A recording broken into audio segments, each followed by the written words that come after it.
Bonjour mes chers amis, téléspectateurs. On ne s'est pas vu depuis quelques jours. Je suis excessivement content d'être là, en présence de Daniel Marceline. Oui, eh ben, comme vous, hein, je suis ravie, nous sommes ravis de retrouver Gérard, je suis ravie de retrouver mes petits camarades. Donc Oui. vraiment, vraiment, vraiment beaucoup de plaisir. Emmanuel de Rénal. Oui, mais bonjour, ravi aussi. Je ne sais pas pourquoi, mais ça ressemble à un petit air de reprise ou de rentrée. Donc, ravi d'être avec vous ce soir. Et puis, je veux en profiter aussi pour donner un coup de chapeau à l'organisation de la Jacques Vabre, qui est en train de se terminer, Oui. puisque là, maintenant, on peut observer ce qui s'est passé. Et franchement, l'équipe de bénévoles qui est à la manœuvre pour accueillir les bateaux, pour accueillir les populations, pour organiser cet accueil, cette équipe a été formidable. Et je pense qu'elle a donné une très belle image de la Martinique à l'extérieur. Et voilà, donc grand coup de chapeau. Et je vais citer un nom, une fois n'est pas coutume, puisqu'à la manœuvre de tout ça, c'est quelqu'un qui s'appelle Damien de Longueville et qui a vraiment manœuvré, œuvré très intelligemment, avec beaucoup d'énergie pour atteindre ce succès. Donc bravo à lui et à son équipe. Je crois que cette manifestation prouve que les Martiniquais apprécient à sa juste valeur toute initiative faite pour valoriser le pays. Donc effectivement, on parlera de pessimisme tout à l'heure, je serai celui qui va en parler, mais qu'en dépit de ça, il y a une partie remplie de la bouteille qui est d'abord l'amour de la mer, c'est ce qui est depuis quelques décades est nouveau, et puis l'amour du pays, l'amour des activités, la yole, et maintenant la Jacques Vabre qui entre dans nos habitudes. Okay. L'aïeul, le café, Oui, il y a oui, plein de ramifications positives autour de cette affaire. Oui. Ce que j'espère, c'est que toutes ces manifestations vont polariser un peu plus ceux qui ne veulent pas revenir ou qui ne peuvent pas revenir vers le retour, vers leur pays. C'est un endroit où il se passe des choses intéressantes. Pas que des cancans, pas que des querelles, et pas que de la vilainie. Oui. Si tu permets, je voudrais aussi saluer la mémoire de Philippe Saint-Cyr qui nous a quittés. Tu m'as ravi. Eh ben, je te laisse continuer. Non, mais vas-y. Non, parce que bon, non seulement c'était un ancien confrère, mais c'est surtout le travail qu'il a accompli pour l'université, pour la formation, pour la transmission et pour donner à l'université des Antilles-Guyane d'abord, puis des Antilles, son niveau d'excellence, parce qu'il a toujours voulu, il s'est toujours battu avec un certain nombre d'autres pour que l'université ait toujours un niveau qui soit très élevé. Donc je salue son épouse absolument, et sa fille. Oui. Micheline. Micheline et Alexandra. Ce que tu dis est très important, parce que je l'ai vu il y a quelques mois de ça, peut-être années, je n'ai plus tellement la notion du temps. Et il était venu me voir avec Hector Elisabeth, que je salue, pour me parler de son désarroi face à l'abandon de la maison de Victor et Eugène Saint-Cyr. En fait, c'était la maison d'Eugène. C'était la maison d'Eugène, oui. Et, 115 rue Victor Hugo. Ce que je peux dire, c'est qu'il y a eu beaucoup d'éloges, beaucoup de textes sur le camarade, de sympathisants du parti, etc. Ce que je peux dire avec beaucoup d'humilité, sans donner de leçons, c'est que pour lui rendre hommage, eh bien, réhabiliter la maison de sa famille. Voilà. Je n'ai pas été provocateur, non? Alors, inclus dans le budget adopté, je fais l'inventaire de mes petits sujets, inclus dans le budget adopté par 49.3, vous savez ce que c'est la disposition qui permet de passer les choses au Parlement sans vote. À l'Assemblée nationale, l'article 55 offrait une aide à l'installation dans les Outre-mer aux résidents de l'Hexagone, sans aucune discrimination. Le gouvernement, naturellement, il y a eu une levée de bouclier tellement intense que le gouvernement a annoncé son retrait. Ce qui est intéressant, c'est que la levée de bouclier, elle était plus citoyenne que politique. Politique aussi, messieurs, attention, je ne veux pas vous provoquer. Et le gouvernement a fait marche arrière. Je crois que M. Vigier, il fait quelques petites erreurs dans l'expression, dans la mémoire. Il est un peu comme moi, il mélange les noms des gens. Vraiment, je ne lui fais aucun reproche. Il mélange l'OSBA avec l'Edchimi, il se trompe, alors que l'Edchimi a un gros problème parce que vous savez qu'il a rencontré, il est parti à Paris, il a rencontré Marc Fesneau, ministre de l'Agriculture et de la souveraineté alimentaire. C'est un peu pompeux, ces noms-là. Enfin, bref, pour discuter de la situation des petits planteurs de bananes et des réponses à apporter en matière d'autonomie alimentaire. Si j'étais critique, parce que c'est le communiqué de la collectivité, mais je ne le suis pas. Mais si j'étais critique, j'aurais dit pourquoi les petits planteurs? Des planteurs qui croient dans toujours. Bon, toutefois, il n'a pas participé à la réunion XIOM, comité interministériel de l'outre-mer, convoqué par Philippe Vigier, parce qu'il n'a pas été tenu compte de sa demande de prise, je dirais 2 fois contre, prise en compte effective des problématiques martiniquaises. Et il a quand même du poids, le Letchimy, une lettre co-signée de 6 autres présidents d'exécutifs des pays d'outre-mer qui dénoncent la méthode utilisée pour le suivi du XIOM. Ça consiste à dire qu'on nous impose un bloc de 72 questions dont certaines ont déjà été traitées et résolues. Et parmi ces questions, enfin, c'est réglé en étant, on nous informe de choses qui vont être faites.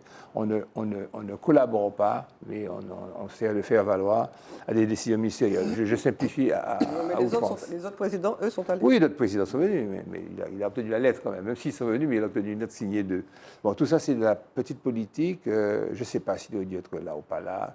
Enfin, je l'ai vu quand même, j'ai vu le Chibi quand même sur un site expliquer qu'il ne veut pas que son peuple soit subordonné à obtenir des miettes. Pas très bien compris pourquoi, mais enfin, bon, ça les regarde. Mais pour l'instant, voici le débat tel qu'il s'est présenté. Jingle pour le non des actualités, s'il vous plaît.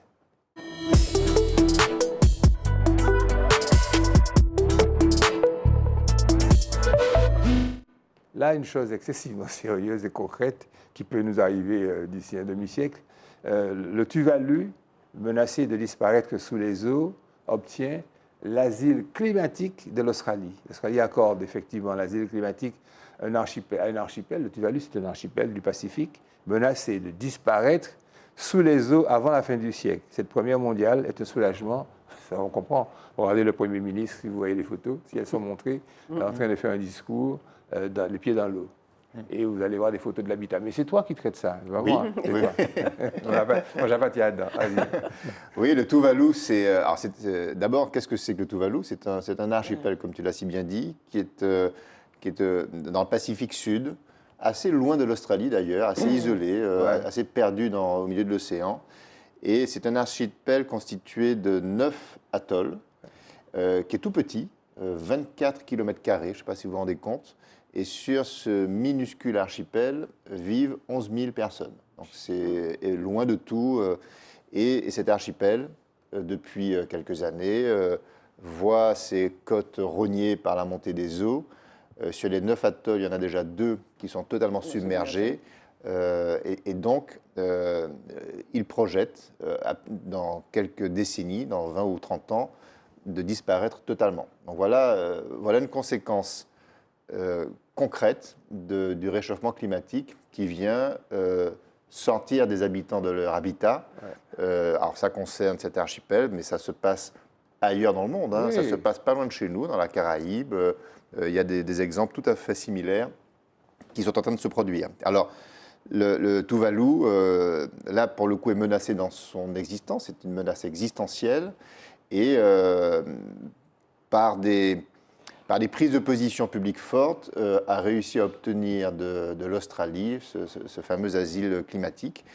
Alors, ça va aussi dans le sens des intérêts de l'Australie, il faut bien le comprendre, parce que en signant ce contrat ou cet accord d'asile, c'est aussi une manière pour l'Australie d'avoir une influence forte sur ces eaux du Pacifique, notamment pour peser face à la Chine. Il y a aussi une logique géopolitique qui n'est pas neutre.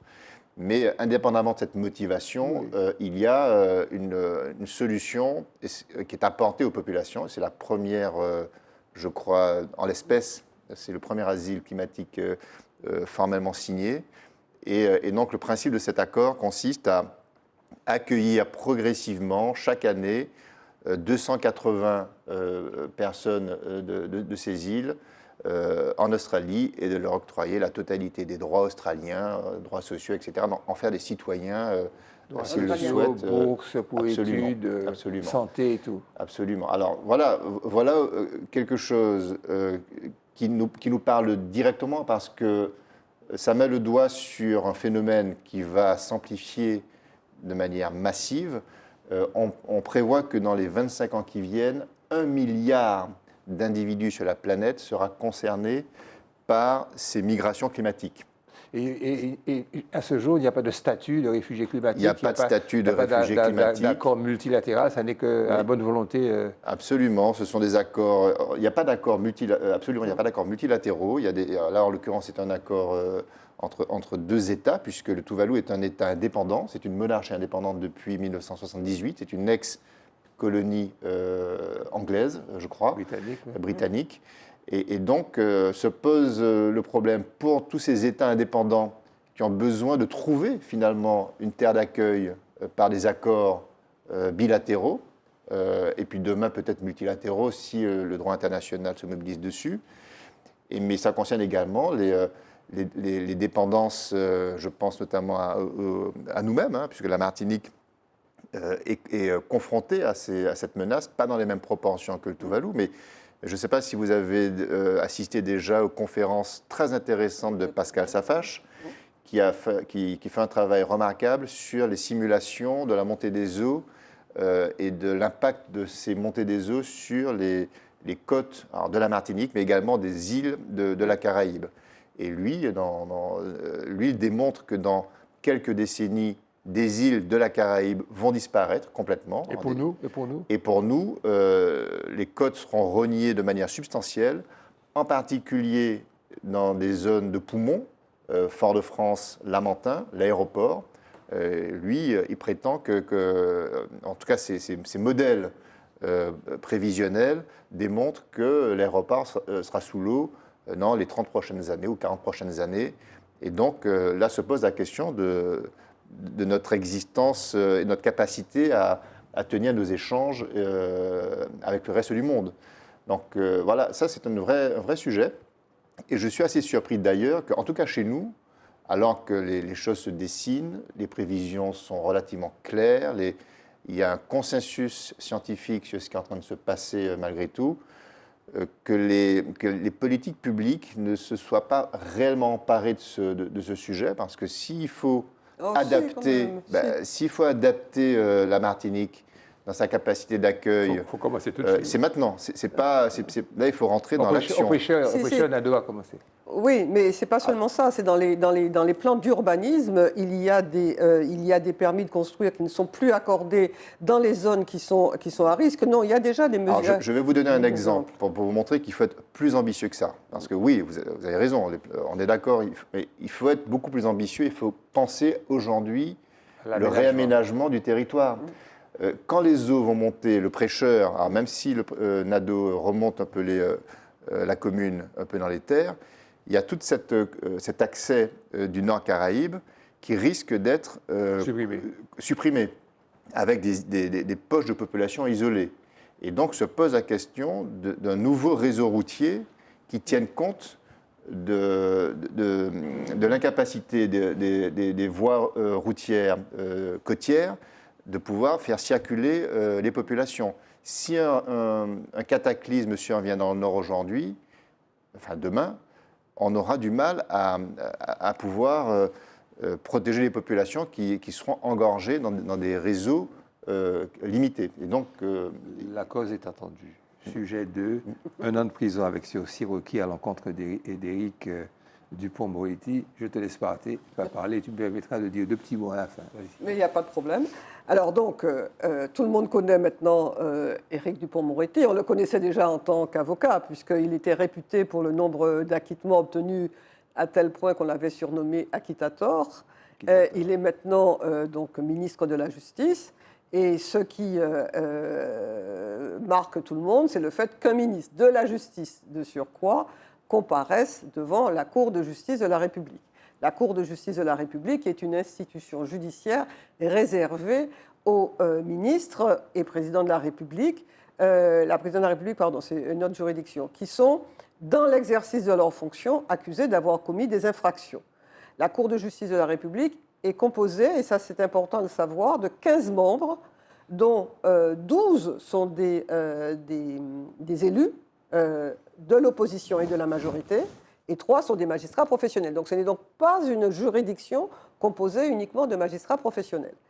Et les faits qui sont reprochés à Éric Dupond-Moretti, c'est une prise illégale d'intérêt parce que quand il est devenu ministre, il aurait diligenté une enquête contre des magistrats dont, dit-on, avec qui il aurait eu maille à partie quand il était avocat. Donc on a même parlé de vengeance de sa part, utilisant donc le pouvoir qu'il avait en tant que ministre pour régler ses comptes contre des magistrats. Alors, il me semble qu'il y a deux types de questions qu'on pourrait se poser. D'abord, la première, je suis un peu étonnée que dans les médias, ce qui fait sensation, c'est un ministre qui est devant une cour, contre qui les réquisitions sont quand même d'1 an de prison avec sursis. Hein. On saura ça le 29 novembre. Mais la question qui est peu débattue, c'est quelle est la réalité des faits. Donc, d'un côté, on lui dit qu'il a diligenté une enquête. De l'autre, ses avocats et sa défense à lui, c'est de dire ce n'est pas moi qui ai pris l'initiative de l'enquête, c'est ma prédécesseur, qui était Nicole Belloubet. Et quand je suis arrivée, je n'ai fait que laisser suivre ce qui avait été initié par quelqu'un d'autre. Donc, il me semble, c'est la première réflexion, que l'on aurait pu, un petit peu, au niveau des médias, pour l'information du citoyen, creuser cette question, de savoir effectivement ce qu'il en est. Et puis, la deuxième question, qui me paraît plus importante, c'est celle de savoir, en fait, jusqu'où la présomption d'innocence doit-elle s'exercer et tout le monde doit-il bénéficier de la présomption d'innocence? Parce que si on prend le terme, il n'y a pas de raison que lui ne bénéficie pas, comme tout le monde, de la présomption d'innocence. Et puisque tant que vous n'avez pas été jugé, vous êtes présumé innocent. On se souvient peut-être de ce qu'on a appelé la jurisprudence Balladur, qui voulait que quand un ministre était mis en examen, il devait démissionner. Cette jurisprudence a été un peu abandonnée parce qu'il s'avère que des ministres qui avaient été mis en examen, des années après, donc qui ont renoncé à un poste politique, des années après, parce qu'on connaît aussi la lenteur de la justice, des années après, ils ont soit bénéficié d'un non-lieu, soit bénéficié d'une relaxe. Et donc, par conséquent, il y a des présidents qui se sont dit pourquoi obliger quelqu'un à démissionner alors que l'enquête peut démontrer qu'il n'était coupable de rien. Donc, attendons la décision de la justice. Et donc, cette question de la présomption d'innocence, en tant que juriste, moi, je pense qu'elle doit s'appliquer à tout le monde. On a bien l'exemple de personnes, y compris d'avocats, qui sont non seulement mis en examen, mais envoyés devant des juridictions qui continuent à exercer. Donc, pourquoi lui ne pourrait pas en bénéficier? En fait, me semble-t-il, c'est plus une question de morale politique, plus de question de droit. C'est en fait le pouvoir qui doit considérer jusqu'où il considère qu'il doit mettre le curseur. Mais en tant que juriste, ça ne me choque pas particulièrement qu'on attende la décision pour décider du sort politique d'Éric Dupond-Moretti. Ce que je voudrais signaler, comme la réflexion qui m'est faite, mais de citoyen, c'est que nous appartenons quand même, parce que nous appartenons à un pays, pas physiquement, mais enfin notre territoire appartient à un pays, fait partie d'un pays, jusqu'à preuve de contraire, c'est comme ça, et c'est le souhait de beaucoup, peut-être pas le mien, mais le souhait de beaucoup, que je respecte, un pays qui quand même, au moment où nous parlons, a son ministre de la Justice contre lequel requiert l'un de ses subordonnés, savoir un procureur de la République, qui est sous ses ordres. Parce que et nous appartenons à un pays où quand même un ancien chef d'État a 9 ou 10 dossiers importants et fondamentaux, et même des condamnations qui ont été prononcées. Nous appartenons à un pays où des maires sont au quotidien condamnés, et en quelque part, donc un pays de droit, un pays où fonctionne la justice. En quelque part, intellectuellement, on peut dire tous pourris, regardez l'aspect négatif des choses, tous pourris, ouais, plus de morale, un ministre, un chef d'État, et puis en même temps, se dire qu'il y a certainement une époque où des mêmes faits que cela se produisaient et qu'ils seraient passés à travers un maille. Les régions ultra-périphériques veulent une meilleure connaissance de leurs caractéristiques spécifiques. C'est Emmanuel Le Rénal qui va nous traiter ce sujet ultramarin, lointain, 2000 km du centre à la périphérie. Oui, alors les régions se sont réunies à Tenerife, dans les Canaries, comme ils le font tous les ans. Donc ce sont les présidents de région qui, en tant que région ultra-périphérique, donc ça concerne bien évidemment les régions française, mais également Madère, espagnole et portugaise. Et donc aujourd'hui, le communiqué qui en est sorti, c'est qu'il y a une expression de la volonté d'adapter davantage les mécanismes au profit de leur territoire. Et en réalité, ce sont des propos qui sont tenus dans les mêmes termes à chaque réunion de ces régions, puisque l'existence même des RUP, régions ultrapériphériques, consiste à exprimer devant l'Europe ses particularismes. Donc c'est un discours qui est récurrent, naturellement récurrent. Donc il n'y a pas j'ai envie de dire qu'à ce stade, il n'y a pas d'événement de déclaration dans ce qui s'est dit à Tenerife. Par contre, j'ai été voir moi, le compte-rendu précis de la déclaration commune. Ce qu'on peut en retirer, d'abord, c'est une inquiétude de ces régions, une inquiétude toute simple, c'est qu'on arrive à la fin d'un mandat européen, avec des élections qui vont arriver l'année prochaine, et se pose la question tout simplement de la représentation demain des régions ultrapériphériques en Europe. Aujourd'hui, il y a 7 députés, peut-être que demain, il n'y en aura aucun. Et donc, ou peut-être qu'il y en aura moins, parce que ce sont des élections de liste. Et donc, il y a un vrai petit sujet d'inquiétude de ces régions qui se disent serons-nous représentés au sein de l'Europe à travers nos parlementaires élus de liste? Ça, c'est un sujet qu'ils ont exprimé. Et puis ensuite, on est dans des sujets tout à fait classiques pour pouvoir obtenir davantage de solutions pratiques. On a parlé du POSEI. Alors, je rappelle que le POSEI, c'est un programme d'options spécifiques à l'éloignement et à l'insularité. C'est un mécanisme qui avait été créé par les planteurs de bananes il y a quelques années pour pouvoir réguler, pour pouvoir obtenir des avantages dans leur production. Et que fort de ça, c'est une opération qui a permis de doter cette filière depuis 2006, je crois, depuis de longues années, de budgets qui permettent à la filière de s'organiser. Et donc, des demandes sont faites dans un schéma similaire pour le transport, un POSEI transport. Parce que là, ce serait peut-être aux organisations du transport de s'organiser pour obtenir de l'Europe les fonds spécifiques. Et puis un POSEI agricole complémentaire à celui de la banane pour pouvoir notamment maximiser ce qu'on appelle l'autonomie alimentaire et la diversification. Pour mémoire, souvenez-vous qu'en 2002, la conférence des RUP avait été l'occasion pour les départements et régions d'outre-mer français de lancer le fameux appel de Fort-de-France. Bon. Cette fois-là, il n'y avait pas de ramdam de ce genre. Mais ton inquiétude en ce qui concerne la prise en compte de l'existence des RUP pour la participation aux élections et en même temps l'éventuel choix de membres de ces RUP au sein de l'Europe, je ne suis pas d'accord avec toi parce que ça représente quand même, les RUP représentent quand même pour 3,7 millions de kilomètres carrés, une population de 5,6 millions d'habitants. Je pense que les listes politiques ne peuvent pas économiser, ne pas faire fi de les passes. Merci pour l'expression. Et puis, dernière chose aussi, la zone économique exclusive, que ça représente aussi. Donc, je pense que là-dessus, c'est une inquiétude qu'il faut manifester. C'est une inquiétude manifestée parce qu'encore une fois, chaque liste nationale positionne ses candidats. Là, en l'occurrence, la liste Renaissance avait positionné Max Orville à la place charnière. Il aurait pu ne pas être représenté. Bon, il l'a été un peu par le hasard aussi des mouvements internes. Ben voilà, donc je suis assez d'accord avec toi, le risque est relativement limité, mais en tout cas, c'est une préoccupation pour eux. Il faut en tenir compte, tu as raison. Il faut en prendre compte. On passera au sujet de société.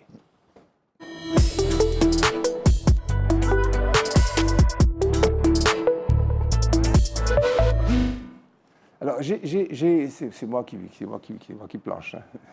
J'ai lu sur un site certainement un texte de Michel Latouche qui est directrice générale actuellement des services de la mairie de Trinité, mais d'une plume extraordinaire, vraiment un scalpel.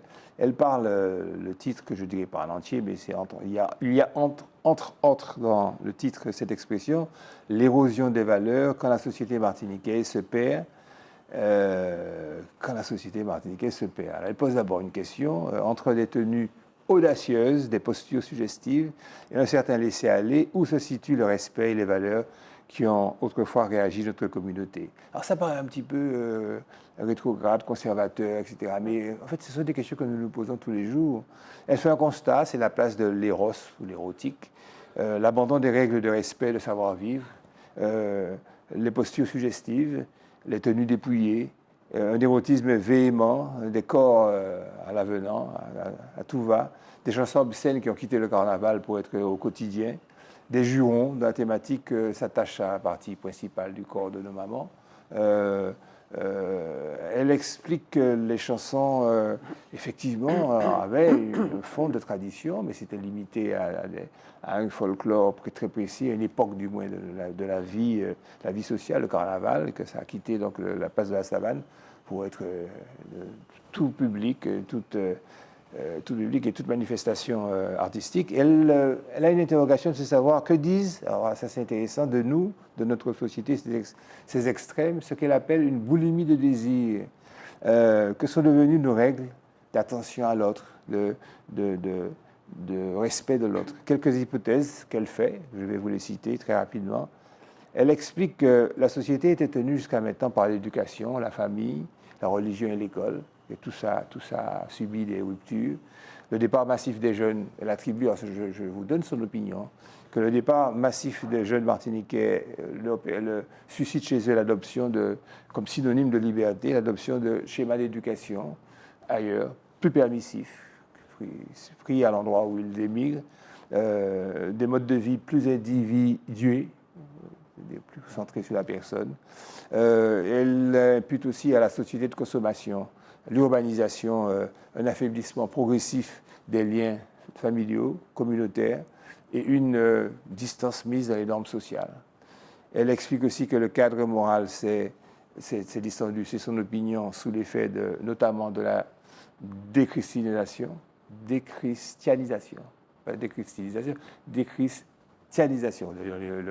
le poids de l'Église a disparu, le rejet des tabous, le rejet d'une conduite vertueuse, qui était quand même l'apanage des familles, des gens, d'éducation la plus courante, la plus simpliste. Je dirais à la limite l'éducation du charbonnier, comme on parle de la religion. La pénétration de modèles éducatifs de l'enfant roi, qui fait n'importe quoi, qui dit n'importe quoi. Donc après, il exacerbe ses désirs et ses souhaits. Et elle estime que toute cette situation dans laquelle on est peut entraîner à terme de gros problèmes pour la société. Et là, je suis peut-être un peu d'accord avec elle, en étant plus tempéré dans le réquisitoire que l'on pourrait faire à l'encontre de notre société, puisqu'il y a quand même des choses positives, comme on l'a dit. Voilà. Une remarque sur la question, tu as parlé de deux choses, la tenue des personnes qui se dénudent plus, et puis la question du fait que les chansons se réduisent à, tu disais, à une forme de juron. Je voulais comparer par rapport à la Guadeloupe, où on n'observe pas ce phénomène. Parce que dans les chansons de carnaval, il y a un texte, ça ne se résume pas, et il n'y en a même pas du tout. Et on peut parler notamment d'un groupe comme Akio, qui a une importance, et donc qui défile, qui déboule avec des centaines, des milliers de personnes. Mais on voit un peu, on voit la différence. Christian nous l'avait bien expliqué à l'occasion du sujet. Donc c'est pas une fatalité, je veux dire. Absolument. L'Institut de la statistique vient de rendre un nouveau verdict atterrant. En 2022, la Martinique devient la région la plus âgée de France. Nous sommes tous des petits vieux, petites îles au soleil, aux odeurs de vanille et bercées à toi, Emmanuel. Oui, on le sait depuis maintenant plusieurs décennies, depuis les années 2010, 2012, le déclin démographique s'est amorcé. Ça a commencé un peu dans une certaine indifférence, et puis certains lanceurs d'alerte dès 2014 ont mis le sujet sur la table, mais un peu dans une grande indifférence à ce moment-là, parce que c'était un sujet qui ne semblait pas avoir de répercussions sur nos vies. Et aujourd'hui, on est dans le constat dur de ce qui était annoncé il y a 10 ans, c'est-à-dire un effondrement démographique.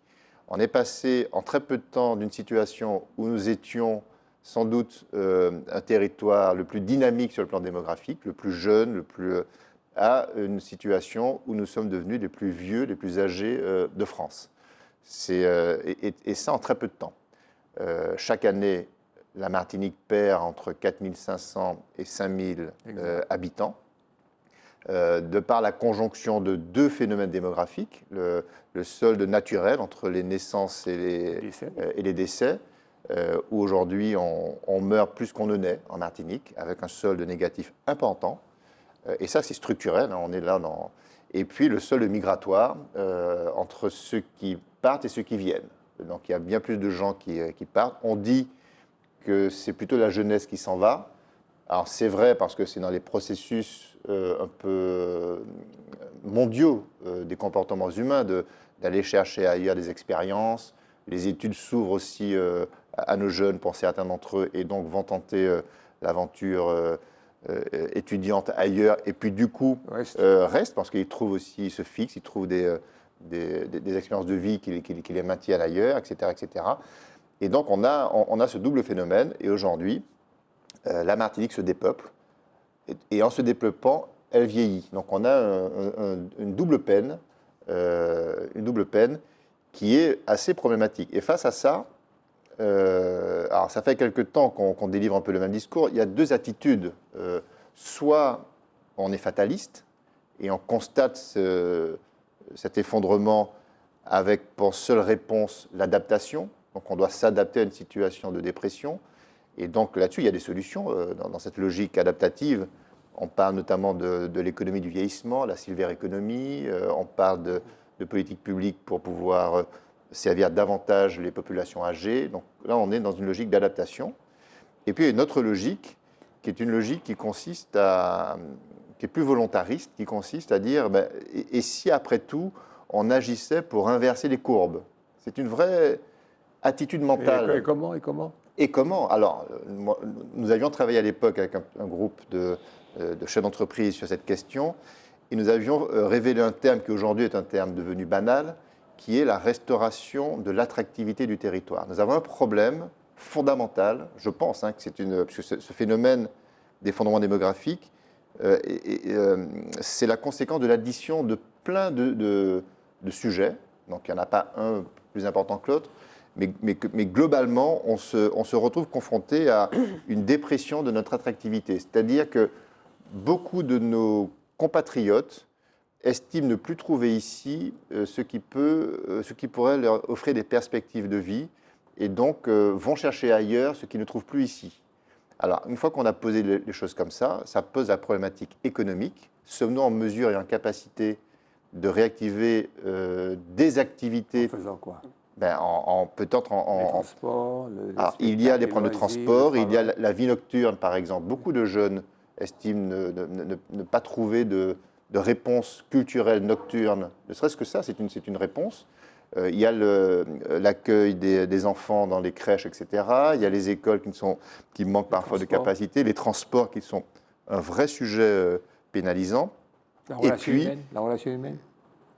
Avant même de parler de la relation humaine, il y a aussi la capacité du tissu économique à absorber des emplois. Ça, c'est un sujet fondamental. C'est en cela que j'avais proposé à l'époque de réfléchir à une mesure choc qu'on appelait la zone franche sociale pour réamorcer un choc positif, pour redonner de l'attractivité économique au territoire.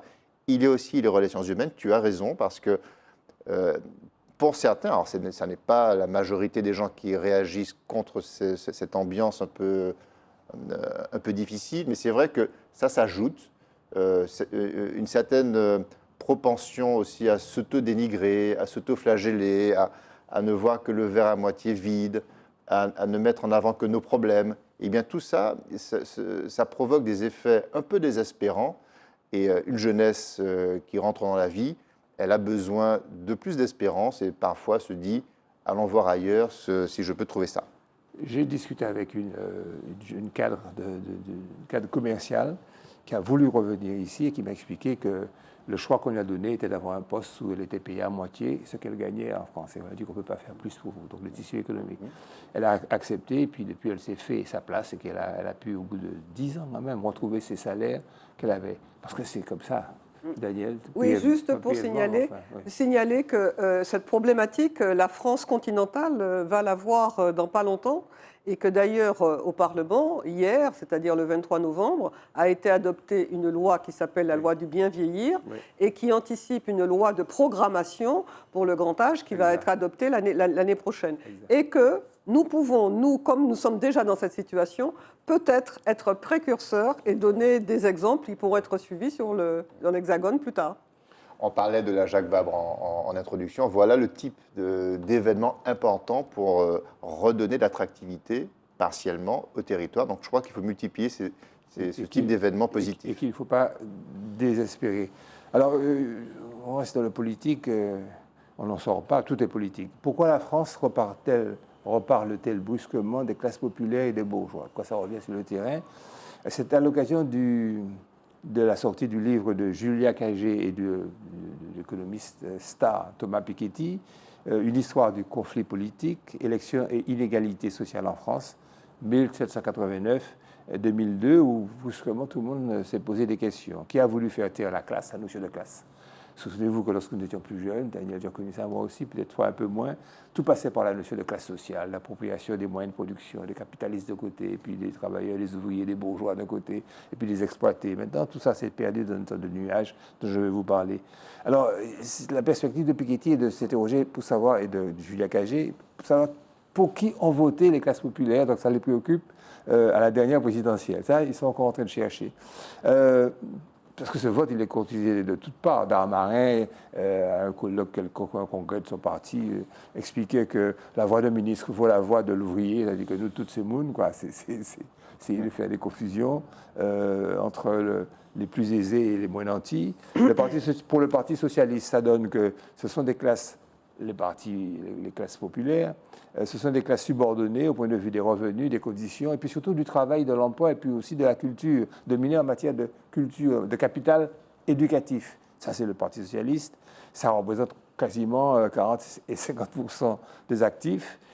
Ça mélange un petit peu les cadres, les ouvriers, les intermédiaires. Le CNRS, plus techniquement, explique que les classes populaires ne sont plus présentes dans les organisations politiques, on en douterait, et qu'il est un peu vain de se demander pour qui elles ont voté, puisqu'elles ne sont pas dans les partis politiques, elles ne sont pas visibles, sauf marginalement, elles se distancient des politiques. Et les enjeux de classe, comme je vous l'ai dit, sautent de nouveau aux yeux. Alors pourquoi ça revient? Je pense que c'est les événements. Gilets jaunes, pandémie, on s'est rendu compte que réellement la société est divisée entre les nantis, l'inflation qui fait que l'inflation elle agit, on le verra plus tard, dans notre sujet, que l'inflation indiffère à certains qui ont les moyens d'y faire face, qui ne changent pas leur mode de vie, leur niveau de vie. Et puis on a vu réellement qu'il y a quand même des gens qui sont essentiels à l'activité, au maintien de pays, quoi. Les soignants, les aides d'assistance, celles qui ramassent les pots de chambre, sont très très importantes, sinon le système est grippé. Les classes sociales avaient déserté le débat avec souvenez-vous, le blairisme, ou une conception un petit peu universelle de la vie parti travailliste, qui est censée être de gauche en Angleterre. Et puis tout ça a évolué, mais on peut se poser des questions. Est-ce que ce ne serait pas nécessaire, là, j'en ai fini, de revenir à la notion de classe, et pas pour maintenir une animosité, pas pour maintenir un antagonisme, mais pour mieux comprendre la société, la disséquer, savoir qui fait quoi, quel est le niveau de qui et de quoi, et comment apporter, d'abord comment définir les classes sociales, il faut y arriver, comment on situe les gens, quelles sont les frontières entre les différentes classes, pour ne pas mélanger les choses, pour leur adresser le juste discours, quelles sont les frontières, donc, comme je vous l'ai dit, quelles sont les relations entre les classes, parce qu'il faut que les gens vivent ensemble, et non pas dans l'antagonisme de la lutte des classes, quelles sont les causes des inégalités sociales, et quelle politique publique qui pourrait réduire les inégalités sociales, le bonheur du peuple. Moi, M. Martin, je vous raconte ma vie de super riche, Daniel. Non, on est dans la suite directe du sujet. Alors en fait, c'est un article qui a été écrit par deux universitaires et qui a paru dans le journal La Conversation, qui a paru en octobre 2023. Donc c'est pas vieux. Et donc pour pouvoir expliquer ce qu'est la vie de super riche, donc l'article, ils imaginent moi, Martin, super riche. Alors déjà, on pourrait se poser la question, mais qu'est-ce qu'un riche? Puisque, bon, avant même de parler de super riche, qu'est-ce qu'un riche? Et en fait, il n'y a pas de définition particulière. Et il y a quand même une définition des pauvres. Oui, mais en l'occurrence, c'est moi, Martin, super riche. Oui. Donc, je continue à traiter mon sujet. Continue. Et donc, il y a des critères qui sont les critères des revenus et les critères du patrimoine. Oui. Les critères du revenu, c'est ce que vous gagnez après impôt. Oui. Alors, écoute bien, Emmanuel. oui. Au niveau des revenus, vous vous situez dans la catégorie des 10% les plus aisés de la population lorsque vous gagnez 3 700 € net par mois. Donc il y a beaucoup de personnes qui se trouvent dans la catégorie des 3 700. Ensuite, vous passez à la catégorie des 5%, des 1% qui sont à partir de 7 200 €, ensuite des 0,1% à partir de 17 500 et puis 0,01 à partir de 54 500 par mois. Ça, c'est pour les revenus. Ça, c'est pour les revenus. Et le patrimoine. Maintenant, le patrimoine. Il y a deux catégories de patrimoine. Il y a le patrimoine immobilier, tout ce qui concerne les terrains, les immeubles, et puis le patrimoine mobilier qui constitue tous les placements financiers que vous pouvez faire. Et là, effectivement, ça peut monter très, très loin. Et alors, le monsieur Martin en question, lui, c'est un cadre d'entreprise. Il gagne 9 000 € par mois. C'est bon.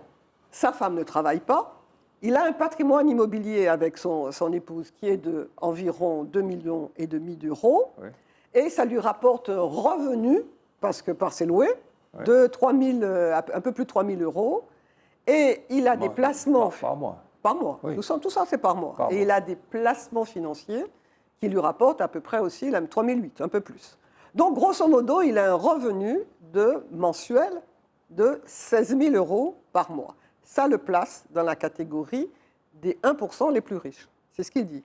Mais il dit que la question du super riche, ce n'est pas seulement une question de revenu et de patrimoine, c'est aussi une question presque de statut. Parce qu'il dit, en France, moi, je bénéficie d'une sécurité fiscale. Parce qu'en France, il y a, même s'il y a un barème qui est progressif, il y a un certain nombre de mécanismes qui permettent de bénéficier de réductions. Par exemple, dit-il, l'impôt sur la fortune immobilière. Voilà. C'est pour un ménage. Hein, lorsqu'on touche, on a un patrimoine qui est de plus 1,7 si mes souvenirs sont bons, mais il y a 30% d'abattement sur la résidence principale. Et il dit, mais il n'y a pas de... Ou l'outil de travail. Non, impôt sur la fortune immobilière, c'est sur la résidence principale. D'accord, ok. C'est sur la résidence principale. On va pas compliquer les choses, c'est pas non, un cours mais de c'est les 30%, c'est ça. C'est pas un cours de fiscalité. Mais ce qu'il dit, c'est qu'il n'y a pas de contrôle, c'est vous-même qui fixez la valeur, vous déclarez la valeur. Donc vous pouvez mettre dans votre patrimoine immobilier plus de valeur sur la résidence principale, puisqu'elle va bénéficier de 30% d'impôt. De même, il y a des niches fiscales. Il y a des niches fiscales, comme par exemple, vous faites une donation aux associations, aux partis politiques, vous employez une femme de ménage, etc. Il y a des niches fiscales. Alors il dit, ben voilà, tout ça fait qu'il y a un statut en France, moi, je suis super riche. Alors il faut quand même se poser la question, me semble-t-il, pour être complet sur le sujet. Il faut savoir quand même, et c'est très bon à savoir, que la France est le deuxième pays le plus imposé. C'est-à-dire que quand il décrit tout ça, cette situation, c'est quand même la France, après le Danemark. Il n'y a que le Danemark qui impose plus que la France et qui fait plus de 40% du PIB.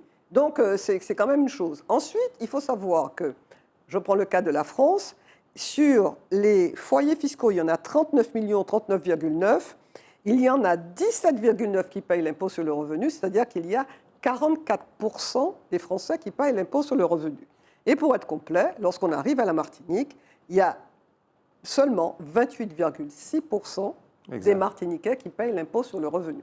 Donc tout ça, ça permet, parce qu'il peut y avoir une tendance, il y a eu des articles de presse, il y a eu des émissions télé, de faire, je dirais, de jeter un peu une espèce de culpabilisation, et puis même une forme, je dirais, de démagogie un peu hein, sur cette question. Il faut lutter contre les inégalités, oui, mais je dirais pas dans les extrêmes, quelquefois, où l'on se trouve. Très rapidement, parce que notre émission s'appelle À contre-temps et à contre-courant parfois aussi, à contre-l'air du temps, parce qu'on débat des bénis oui de quiconque, on n'appartient à aucun parti politique. Toi, peut-être, oui, mais justement, il faudra qu'on discute de ça. Je suis allé regarder un petit peu le sort des pauvres, quoi, des pauvres. Je me suis dit, mais on me dit toujours que l'argent braguette et ceci, cela. Et il y a un travail complémentaire à faire que je n'ai pas fait, je n'ai pas eu le temps de le faire. Mais j'ai quand même... deuxième sujet ? Oui, ça sera la première étape. Écoutez, les aides de la CTM sont vraiment un inventaire à mode épinal. Aide et allocation à destination des personnes en situation de handicap. Il y en a 3. Je vous les cite et puis les autres, je ne vais pas les citer.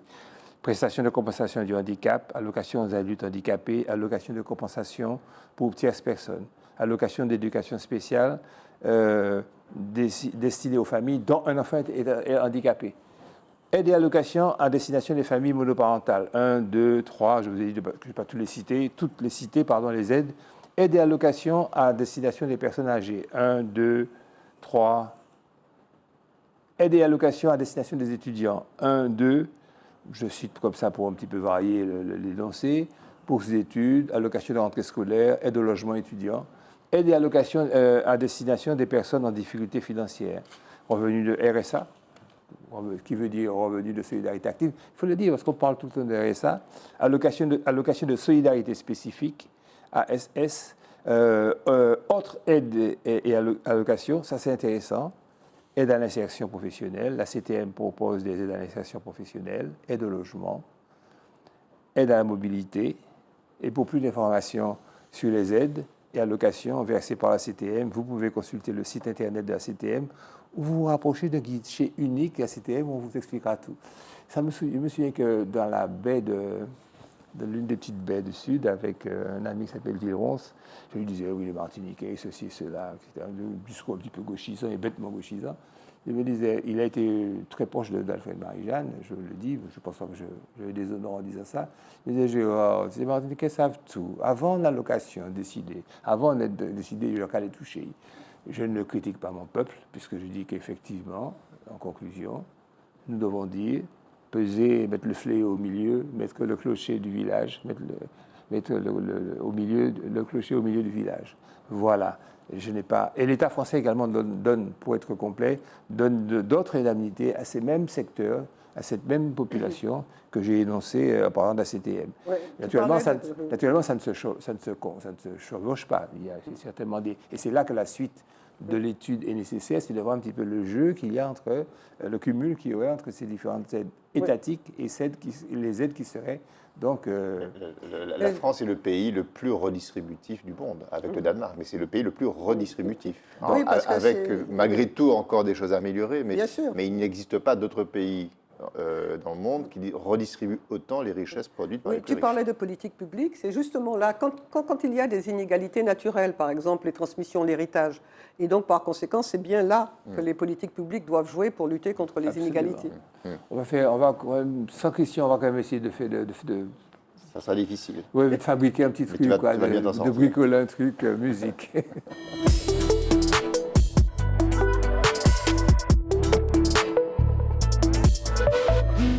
Voilà le jeu qui consiste à imaginer que nous sommes dans un pays attractif, un pays intéressant et bien où il n'y a pas des choses bizarres comme des festivals bacchanales. Vous voyez le titre, c'est l'appel à l'érotique, l'appel à l'éros. Un pays où les choses sont soft, suaves. Un pays où les tiers âges ne restent pas planqués, où on circule bien. Et puis, on est chargé, nous sommes responsables de la culture, de concevoir un programme musical et une radio. Et voilà, c'est quelques minutes sur la radio imaginaire, rêvée, pour une Martinique apaisée. On commence par un son de Montuno. Ay Miranda, tiene caña que más Marcané, tiene caña que más Palo Alto, tiene caña que más San Antonio, tiene caña que más Ay Toledo, tiene caña que más. ¿Qué es lo que pasa en mi Cuba? ¿Cómo no? Que ya no se vende caña. Sí, señor. Yo me valdré de mi maña ¿Cómo? para que su precio suba. Sí, señor. San Antonio tiene caña que más Palo Alto, tiene caña que más Palma Soriano, tiene caña que más. ¿Qué le pasa al buen vecino? Sí, señor. Que me compra poca caña. ¿Cómo no? Sobre el Guajiro Quirino. Sí, señor. Si ese amigo no se engaña. ¿Cómo no? San Antonio tiene caña que más La Carreta, Tiene caña que más. Mercedita, tiene caña que más. ¿Qué le pasa al buen vecino? Et puis parce que nous aimons les belles choses, petite bossa nova pour faire le lien avec ce qui viendra après. É uma Tita Pereira É madeira de vento, da é um ribanceira. mistério profundo. É o queira ou não queira. É o vento ventando, é o fim da ladeira. É a viga, é o vão, festa da comieira. É a chuva chovendo, é conversa ribeira das águas de março. É o fim da canseira. É o pé, é o chão, É a mastradeira, passarinho na mão. pedra de atiradeira. É uma ave no céu, É uma ave no chão. é um regato, é uma É um fonte. pedaço de pão. É o fundo do poço, é o fim do caminho. No rosto o desgosto, é um pouco sozinho. É um estrepe, É um prego, é uma ponta, é um ponto, é um pingo, engano. é uma conta. É um conto, É um peixe, é um gesto. é uma prata brilhando. É a luz da manhã, É o tijolo chegando. é a lenha, é o dia, é o fim da picada. É a garrafa de cana, estilhaço na estrada. É o projeto da casa, é o corpo na cama. É o carro guisado, é a lama, é a lama. É um passo, É uma ponte, é um sapo, é uma rã é um resto de mato na luz. da manhã. São as águas de março fechando o verão. É a promessa de vida no teu coração.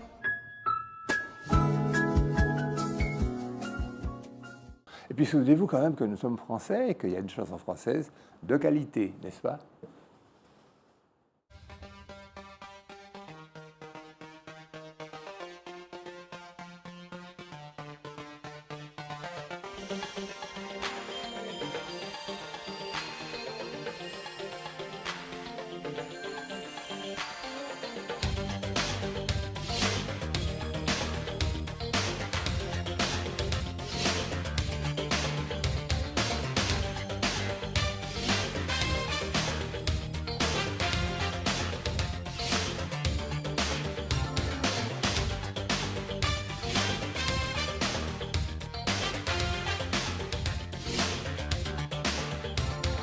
Dès l'aérogare, j'ai senti le choc, un souffle barbare, un remous en drogue.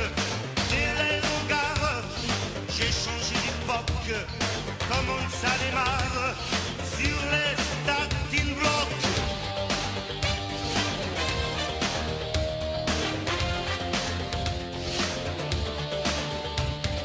Gare, gare, gare, là c'est du mastoc.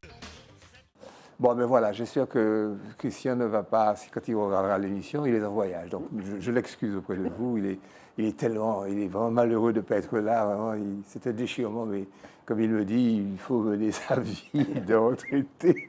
Je blague, Christian adore voyager. Je vous salue, mes chers auditeurs, cher public de Zitata. Je vous donne rendez-vous la semaine prochaine avec vous. Vous êtes tous rassurez-moi. Et Eddy. Et Eddy éventuellement. Et je vous remercie pour votre fidélité à notre chaîne. À bientôt.